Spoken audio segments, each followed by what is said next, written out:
네, 안녕하세요. 온라인 농부입니다. 여덟 번째 영상은 포스팅 키워드에 대한 내용입니다. 이전에도 키워드와 관련된 내용은 다루었지만 가장 많이 궁금해하시고 매번 반복해도 새로운 내용처럼 느껴지기 때문에 키워드와 관련된 내용을 추가해 보았습니다. 어, 제 댓글에도 그렇고 뭐 영상 다른 분들의 영상도 그렇고 키워드를 어떻게 잡아야 할까? 어, 고단가 나오는 키워드가 무엇인지 이제 알려달라고 하시는 분들이 상당히 많으신데 이전에도 알려드렸지만 이제 키워드 같은 경우는 우선 이제 선택을 할 때 20-30 대를 대상으로 한 키워드보다는 40 대에서 50대 분들을 공략을 해야 한다라고 말씀을 드렸고요. 그리고 또 제목을 짓거나 소제목을 입력할 때 누를 수밖에 없는 행동형 제목을 넣어줘서 CPC를 할 수 있도록 유도를 해야 한다라고 말씀을 드렸고, 또 돈이 되는 키워드는 그 한 번의 포스팅으로 끝나는 것이 아니라 두 번, 세 번 재차 계속 반복해서 작성을 하면서 단가를 더 올려가야 된다라고 이제 말씀을 드렸는데, 이제 돈이 되는 키워드를 이제 본다면은 당연히 CPC가 높은 키워드가 첫 번째일 것입니다. 우리가 흔히 알고 있는 대출, 보험, 지원금, 임플란트, 뭐 피부과, 금융, 카드와 같은 키워드가 되겠는데요.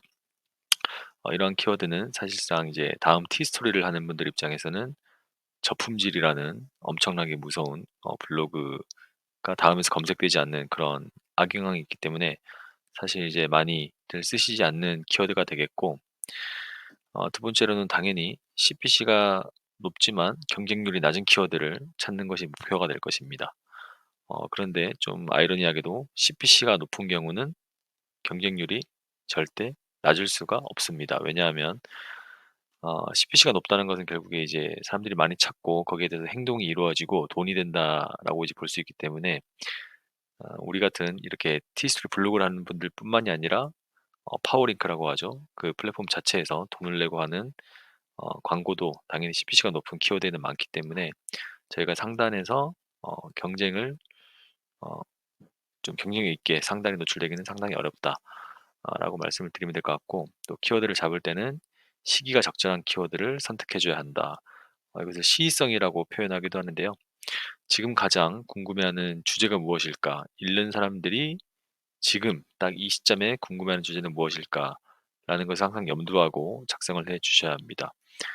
지금 이제 2월 달 이제 봄이 다가오는데, 지금 굳이 뭐 가을에 대한 주제를 작성한다거나 어 이제 겨울이 막 시작하는 초겨울에 대한 주제, 혹은 그 날씨에 맞는 페스티벌, 축제를 작성한다면은 아마 검색을 하거나 궁금해하는 사람들은 아무도 없겠죠. 지금 시기에 적절한 키워드라고 한다면은 당연히 봄과 관련된 주제로 작성을 해 주시면 좋을 것 같고, 봄과 관련된 주제는 뭐 네이버나 다음에서도 2월 달 검색하셔도 많이 나오고, 2월 달 관련된 축제, 그리고 뭐 1월 달 관련된 키워드는 손쉽게 찾아볼 수 있기 때문에 한번 찾아보시면 좋을 것 같습니다. 그리고 이제 마지막으로 저는 매년 반복되는 키워드에 대해서 작성을 해 봐야 된다라고 이제 말씀을 항상 드리고 있는데, 블로그를 이제 처음에 초반에 하시는 분들 같은 경우는 이제 그 유입에 대한 그 흔히 말하는 이제 유입 뽕맛이라고 하기도 하죠. 그 특정 뉴스, 이슈거리, 가십거리가 나왔을 때 빠르게 작성을 해서 그 하루 만에 뭐 1,000 조회수, 2,000 조회수가 나올 수 있기 때문에 이제 이러한 이슈적인 글을 적는 것에 이제 좀 중독이 된다라고 이제 하는 그런 뭐 사례가 사실 많은데, 저는 이런 것보다는 주기적으로 정기적으로 노출되는 키워드를 작성함으로써 내년에도 그렇고 내후년에도 한번 어쨌든 노출이 된 키워드는 반복해서 노출이 될 수 있기 때문에 반복되는 키워드를 작성을 해야 된다라고 말씀을 드리고 있습니다. 그런데 이러한 키워드를 작성을 하더라도 결국에는 경쟁이 치열해서 상위 노출이 어렵고, 상위 노출이 어렵게 되더라도 또 내려간다라는 그런 단점이 있습니다. 결국에는 우리가 이제 티스토리를 하면서도 이제 구글이나 네이버에서 노출이 되는 것을 목표로 진행을 하는데, 실제로 구글에서도 상단을 차지한다 해서 이것이 뭐 평생 영원히 지속된다라는 보장은 절대 없고요. 사실 뭐 글을 그것 내 글보다 좀 나은 글이 사실 나타나게 되면은 당연히 상단에서 내려가게 되고, 광고가 또 붙게 되면 또 내려가게 됩니다. 그리고 네이버 같은 경우도 상단을 차지했다 하더라도 로직에 따라 바뀔 수도 있고 인플루언서들이 그 글과 관련된 키워드를 또 작성하게 되면은 또 하단으로 내려가기도 하고 또 키스토리 우리 경쟁자로 생각할 수 있는 키스토리를 하시는 분들 그리고 워드프레스를 하는 분들도 결국에는 제가 작성한 글보다 더 질적으로 좋은 글을 작성하게 되면은 당연히 제 글이 내려가게 되겠죠. 그렇기 때문에 CPC가 높은 글, 경쟁률이 낮은 키워드, 시기가 적절한 키워드, 매년 반복되는 키워드를 아무리 찾고 찾더라도 결국에는 상위 노출로 계속 꾸준히 하기가 어렵다라고 이제 할 수 있는데 결국에는 이러한 부분을 해결하기 위해서는 경쟁률이 낮은 키워드를 찾는 것이 가장 베스트다라고 말씀드리면 될 것 같고요. 시기적절한 키워드와 매년 반복되는 키워드 사실 이 부분은 그냥 일본 기본적인 토대라고 생각을 해주시면 될 것 같고 경쟁률이 낮으면서 CPC가 높은 키워드를 찾는 것 그것이 아무래도 이제 블로그를 하시면서 고수익을 내는 어, 어떻게 보면은 정도 지름길이 아닐까라는 생각을 드리고 싶고요. 그렇다면은 경쟁률이 낮은데 CPC가 높은 키워드는 과연 어떻게 찾을 것인가를 보시게 되면 제가 이제 이전 영상에서 말씀드렸다시피 숏테일 키워드 어쨌든 경쟁률이 높은 키워드에다가 거기서 단어를 조금씩만 수정을 해가지고 롱테일 키워드로 변경해서 경쟁이 적은 그런 키워드를 찾아야 한다라고 이제 말씀을 드렸는데 여기 이제 예시를 들어보면은 제가 땡땡만 알아도 키워드가 100개라고 이제 말씀을 드렸는데 여기 보시면은 전국 시도를 표현한 나타내는 여기 이제 지도를 보실 수가 있는데요. 옆에 네이버 강릉 임플란트 싸게 하는 곳이라고 검색했을 때 다양한 워드프레스도 있고 티스토리도 있고 이런 사이트를 상단에서 이제 검색을 해볼 수가 있습니다. 임플란트 자체만으로는 엄청난 고단가 수익이고 엄청난 그 숏테일 키워드이기 때문에 사실 상단을 차지한다는 것은 일반 블로거들에게는 거의 불가능한 영역이고요.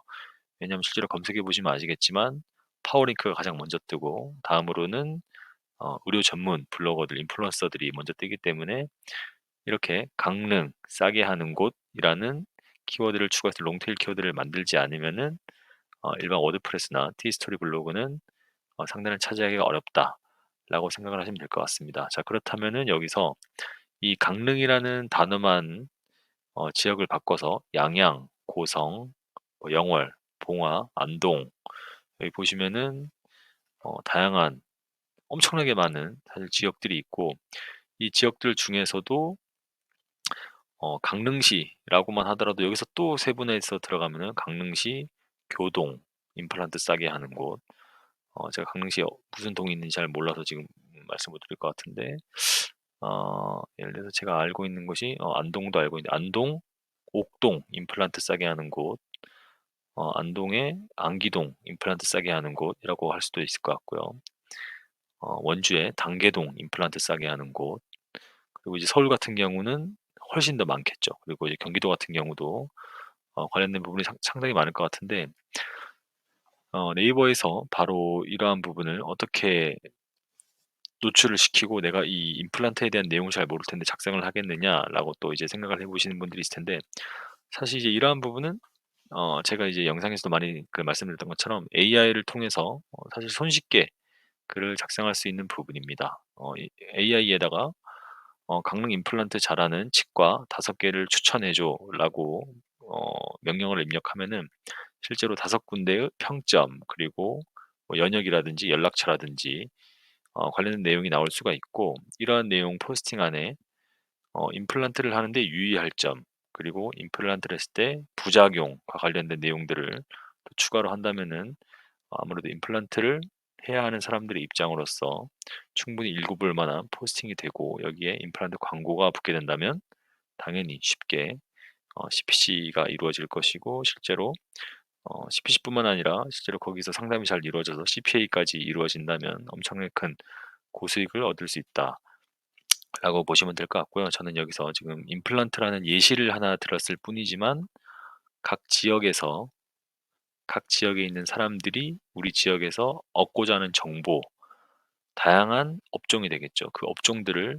모두 다 제가 좀 전에 말씀드린 것처럼 내가 정보를 모르더라도 AI와 같이 섞어서 포스팅을 하게 된다면 사실 뭐 100개 포스팅하는데 뭐 길어봐야 사실 뭐 얼마 걸리지 않을 것 같은데요. 뭐 하루에 한 5개에서 7번, 5개에서 7개 포스팅만 하더라도 약 한 달이면은 충분히 할 수 있는 포스팅이고, 사실 이러한 부분이 1년 정도만 꾸준히 해 놓는다면은 다음에서 저품질을 먹는다 하더라도 네이버에서 상단을 차지하기가 상당히 쉽다라는 것을 알려드리고 싶습니다. 이것은 이제 제가 예시로 한번 제 포스팅에서 캡처를 해온 것인데, 여기 보시면은 1클릭에 예상 수입이 7달러, 1클릭에 예상 수입이 6.55달러, 그리고 밑에는 1클릭에 0.33달러로 수익이 약 지금 몇 배죠? 20배가 넘는 것 같은데요. 초반에는 조회수를 늘리는데 당연히 집중을 해야 됩니다. 글을 쓰는 방법에 대해서 익혀야 하고, 글 쓰는 근육, 포스팅을 하는 근육을 잡아가야 되기 때문에 초반에는 당연히 글을 많이 쓰고 글쓰기 습관을 들이는 것은 맞지만, 그 이후에는 글을 분석하고 어, 그 돈 되는 키워드를 계속 늘려가면서 그 돈 되는 키워드는 계속해서 또 롱테일 키워드를 만들어서 확장해 나가는 것을 당연히 해야 된다라고 말씀을 드리고 싶고요. 이러한 부분은 네이버나 구글에 검색을 하셔서 내가 적고자 하는 키워드를 똑같이 작성한 블로그에 들어가셔서 그 블로그는 글을 어떻게 작성하고 있는지 벤치마킹을 하는 것이 가장 빠른 방법이라고 말씀을 드리고 싶습니다. 키워드와 관련된 내용을 이제 설명을 드렸는데, 내용이 좀 복잡하시더라도 영상을 한 두세 번 돌려보시면 이해가 될 것으로 생각이 되고요. 그럼에도 이해가 좀 안 되신다면 댓글을 남겨주시면 제가 아는 범위 내에서 친절히 알려드리도록 하겠습니다. 도움이 되셨다면 구독과 좋아요 눌러주시면 감사드리겠습니다. 감사합니다.